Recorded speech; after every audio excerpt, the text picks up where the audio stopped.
एक दो senior most IAS अफसर प्रिंसिपल सेक्रेटरी लेवल के फूट फूट के रोने लग गए। आंसू बह रहे थे उनकी आंखों से। ये उम्र रोने की नहीं है। एक आईएएस अफसर को इस तरह से मैंने रोते हुए नहीं देखा। फूट फूट के रोने लग गए। बोले जी हमारी नौकरी का सवाल है, हमें धमकी दी जा रही है। हमने कहा कौन दे रहा है? कहता हायर अप्स। हायर अप्स का क्या मतलब है आप लोग सोच सकते हो। ऊंचे से हमको धमकी दी जा रही है कि अगर तुमने ये स्कीम पास कर दी दिल्ली वालों के लिए तो तुमको सस्पेंड कर देंगे। अगर तुमने ये स्कीम पास कर दी, इसलिए इतना लड़ रहे हैं। सर्विसेज करते रहते हैं। क्यों करते रहते हैं? ये नीयत खराब है इन लोगों की। सर्विसेज चाहिए, सर्विसेज, इसीलिए उनको धमकी दी जा रही है तुम्हें सस्पेंड कर देंगे, तुम्हें नौकरी से निकाल देंगे, तुम्हारे को जेल भेज देंगे, ईडी सीबीआई छोड़ देंगे तुम्हारे पीछे। वो बोले जी आप हमें, सर आप कहो तो इस्तीफा दे देंगे हम नौकरी से, लेकिन ये स्कीम हम पास नहीं कर सकते। एक तरह से दिल्ली के अंदर एक सीरियस कॉन्स्टिट्यूशनल क्राइसिस पैदा हो गया है, जिसके अंदर ऑफिसर्स ने लिख के दे दिया है कि हम काम नहीं करेंगे। अगर वो काम नहीं करेंगे, ऑफिसर्स लिख के दे रहे हैं कि काम नहीं करेंगे, सरकार कैसे चलेगी? क्या सरकार 2 दिन भी चल सकती है? क्या ये शोभा देता है केंद्र सरकार को, बीजेपी को? ये शोभा देता है? इस स्थिति के अंदर उन्होंने दिल्ली की चुनी हुई सरकार को लाके खड़ा कर दिया है। और इस सारी के पीछे कौन है? इस सब के पीछे बीजेपी है।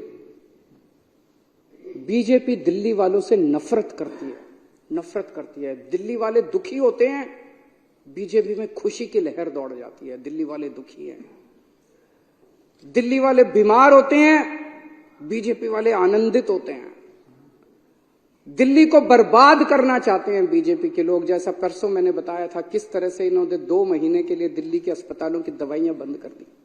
किस तरह से इन्होंने 2 महीने के लिए, पिछली बार मोहल्ला क्लिनिक के 3 महीने के लिए रेंट नहीं पे किए। मोहल्ला क्लिनिक कई किराए पे चल रहे हैं, उनके रेंट नहीं दिए, उनके बिजली के बिल नहीं दिए इन्होंने, डॉक्टरों की तनख्वाह नहीं दी इन्होंने, एमटीएस कर्मचारियों को निकाल दिया इन लोगों ने, योगा क्लासेस दिल्ली के अंदर बंद कर दी इन्होंने।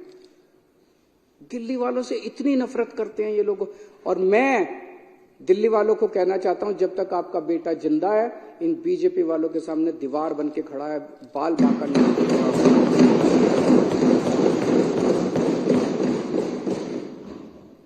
और अब ये स्कीम का विरोध कर रहे हैं। मुझे बेहद खुशी है, अभी इन्होंने बिदुड़ी साहब ने कहा कि हम स्कीम का विरोध नहीं कर रहे। अगर आप स्कीम का विरोध नहीं करते बिदुड़ी जी, राजनीति एक तरफ है।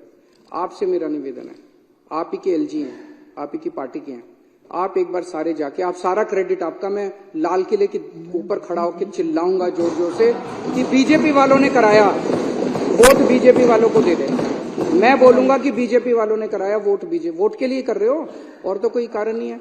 वोट आप ले लो सारे, हमें नहीं चाहिए वोट। हमें तो सेवा करने का मौका मिला है, यही भगवान ने कोई पुराने जन्म में पुण्य किए होंगे हम लोगों ने, जो हमें ये मौका दे दिया भगवान ने। ये सारी चीजें लेके मैं एलजी साहब के पास गया।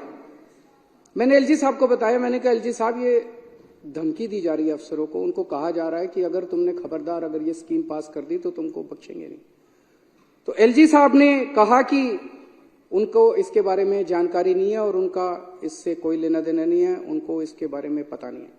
तो आज मैं इस सदन के माध्यम से एलजी साहब से हाथ जोड़ के विनती करना चाहता हूं कि एलजी साहब, एक बार अगर आप फोन भी कर देंगे उठा के इन अफसरों को कि भाई ये स्कीम पास करनी है, शाम तक स्कीम पास हो जाएगी, इतना ही है बस, 3 घंटे में स्कीम पास हो जाएगी, 3 घंटे का है। मेरी एलजी साहब से निवेदन है, हाथ जोड़ के सारे सदन की तरफ से, इस पूरे सदन की तरफ से मेरा निवेदन है, एलजी साहब इस स्कीम को आप अफसरों को फोन कर दो और वो कर दें। और अगर आपके फोन के बावजूद नहीं करें तो एलजी साहब के पास पावर है इनको सस्पेंड करने की, हमारे पास तो नहीं है। तो इन अफसरों को तुरंत सस्पेंड किया जाए और उनको नौकरी से बाहर किया जाए, अगर उसके बावजूद भी ये लोग ना करें।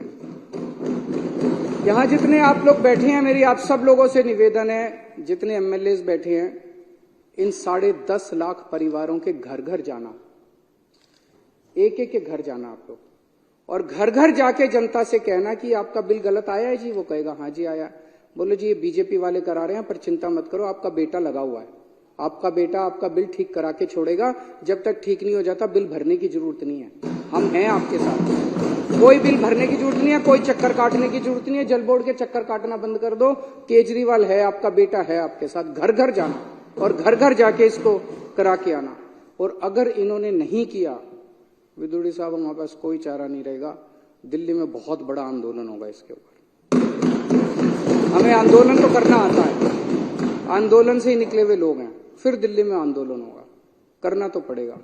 सीधी उंगली से कर दो, नहीं तो उंगली टेढ़ी करनी पड़ेगी। जनता करेगी, हम नहीं करेंगे।